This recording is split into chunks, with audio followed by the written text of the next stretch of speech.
First Chapter Friday. Our book this week is Swindle by Gordon Korman. It's a 4.9 and it's worth 5 points.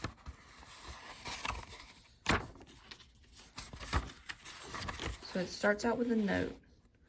You have been chosen for your very special skills to do something that urgently needs to be done.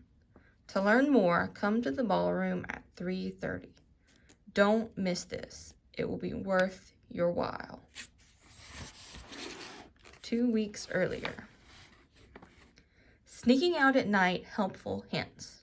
Number 1, when lying to your parents, maintain eye contact.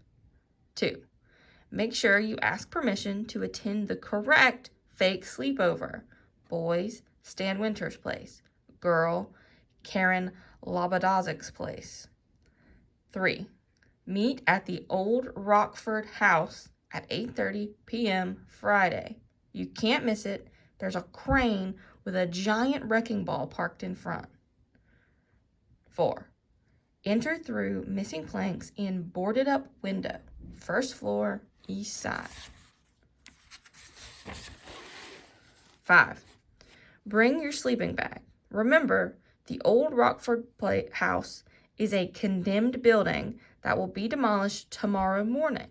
There will be no beds, no running water, no furniture, no lights, no TV.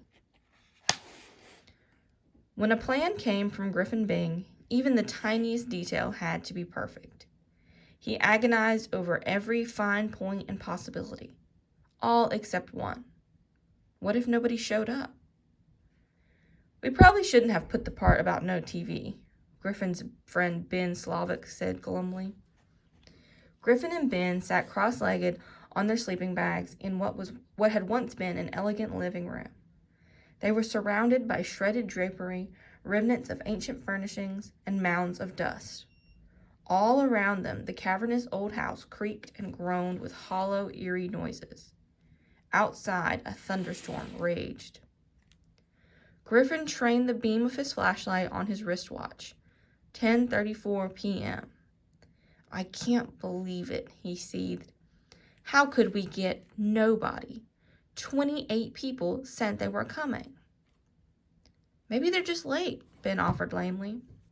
9 o'clock is late. 10:30 is a no-show. Don't they have any self-respect? This is like saying it's totally fine for the adults in this town to walk all over us. Ben would have dearly loved to be no-show number 29. Only loyalty to his best friend had brought him here tonight. Come on, Griffin, he reasoned. What difference does it make if 2 people or 200 people spend the last night in a condemned building? How does that show the adults that we're standing up for our rights? They're never even going to know about it. We'll know, Griffin said stoutly, sticking out his jaw. Sometimes you have to prove to yourself that you're more than just a slab of meat under the shrink wrap in your grocer's freezer. Why do you think I came up with the fake sleepover idea? I wanted to make sure everybody had an excuse to be here. That was the whole point behind the plan. The plan. Ben groaned inwardly. It was the best thing about Griffin, and also the worst. Griffin Bing was the man with the plan. Maybe the other kids wanted to come, but they were scared, Ben suggested. Of what? Griffin challenged. Dust? The rain? A whole night with no TV? This house is supposed to be haunted, Ben insisted. You know the rumors. What rumors? Griffin scoffed. How do you think it got abandoned in the first place? Old man Rockford was in jail for cutting up his wife with a chainsaw. That's what Darren said. Oh, when's the last time Darren said anything that's been worth the air it took to blow it out of his big, fat head? Griffin exploded. He also says he's distantly related to the Rockfords, with no proof whatsoever. Besides, they didn't even have chainsaws back in Old Man Rockford's time. They had railroads, though, Ben noted. According to Marcus, the real murder weapon was a railroad spike pounded into her skull. Griffin wasn't buying it. He's just pulling your chain. You know how he loves messing with people. But Pitch doesn't, and you know what she heard? The house is haunted by the spirit of a dog that the old man brought home from Europe after World War I. Or maybe it wasn't a dog. Griffin rolled his eyes. Then what was it? A Komodo dragon? Ben shrugged. Nobody knows. But just a few days after it got to town, pets started disappearing. At first, it was just little kittens and puppies, but pretty soon, full-grown St. Bernards were vanishing into thin air. And there were bones buried all around the house. Only Rockford wasn't feeding his dog any bones. A flash of lightning cast strange, angular shadows through the boarded-up windows. Ben paused to let his story sink in. The townspeople took the law into their own hands. They put rat poison inside a big steak and left it on the doorstep. It never occurred to them that if an evil spirit could live inside a dog, it could live inside something else too, like a house. He peered around at the shadows as if he expected to see something supernatural and hideous coming through. Oh, come on. Griffin refused to be shaken. There's no such thing as haunted house. Well, Marcus heard the same story, Ben said with a sniff. No, he didn't, Griffin reminded him. He heard the one about the railway spike. He heard both, and so did Savannah. Only in her version, it wasn't a dog, it was a baby. Why would the townspeople poison a baby? They didn't. It got carried off by a chicken hawk. But the baby's ghost put a curse on the house to take back all the years it never got to live. There was this school teacher, the first non-Rockford ever to live here. No one saw her again after the day she moved in. Or maybe they did. People talked about an old woman peering out of an attic window. But here's the thing. The school teacher was only 23. A gust of wind blew through the eaves, and an unearthly moaning sound echoed around them.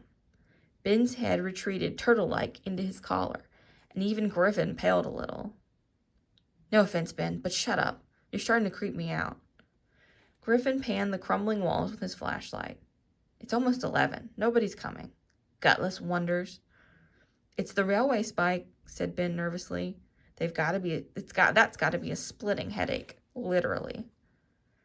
Griffin spread out his bedroll and lay back, standing his flashlight on its base like a miniature floor lamp. Let's try to get some sleep. The sooner the sun rises, the sooner we can get out of this rat trap. Maybe we can leave now, Ben suggested hopefully. Since nobody else came, they'll never know that we weren't here all night. Griffin was horrified. You mean back down? Those two words were not in his vocabulary. I don't want my years sucked away by some baby's ghost. There's no such thing, Griffin exclaimed. Who says you have to believe in ghosts to be afraid of them? Ben challenged. All right, fine. I'll sleep. He rolled over onto his side, pulling his knees to his chest. But if I wake up 85 years old, you owe me $20. Deal. They lay there in silence for what seemed like a long time, listening to the machine gun rhythm of rain on the ancient slate roof. Griffin stared up at a gaping hole in the ceiling that had once been a chandelier. I hope you know how I appreciate this. You're the only kid who had the guts to see it through. His friend said nothing, so Griffin went on. I mean it, man. The others, they talk a good game, but where are they? Darren dared half the 6th grade to come. He even made fun of us, said we'd wimp out. But who's the real wimp, huh, Ben? Ben's reply was slow, steady breathing. Almost like snoring? Ben? Griffin sat up and peered at his friend. Ben was crawled into a ball in his bedroll, fast asleep. Griffin let out a low whistle of admiration. Creepy house, creepy night, and Ben was relaxed enough to doze off. He came off as a big chicken sometimes, but when it really counted, he was too cool for school. It was harder for Griffin to settle down. Not because he was scared, not at all. Griffin stayed up because he was mulling over the reason he and Ben were camping out with dust bunnies and centuries of supernatural speculation. He was thinking about the last plan. And that was Chapter 1 of Swindle by Gordon Korman. And if you end up liking this one, there's a whole series about Griffin and his friends.